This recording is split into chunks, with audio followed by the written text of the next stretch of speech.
Sinulog na pala uli. Parang, ang bilis ng panahon ano. Last year umattend ako ng sinulog. It was my first time joining. Nag-enjoy talaga ako.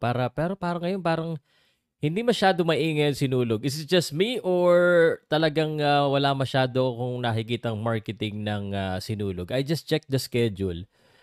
Eto nakita ko kasi 'to kasi na first time ko sobrang enjoy ako. Ang dami kong pinuntahan ng mga parade at saka yung sa mga malls kasi may mga events, eh, 'no. Pero ngayon parang medyo tahimik.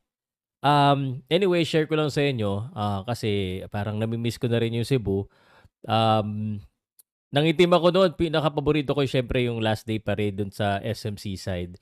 Ngayon hindi ko alam kung, anong updates and, I'm still thinking of going there pero tanong ko, anong paborito niyong event sa Sinulog? Sinulog na pala 'no, bilis.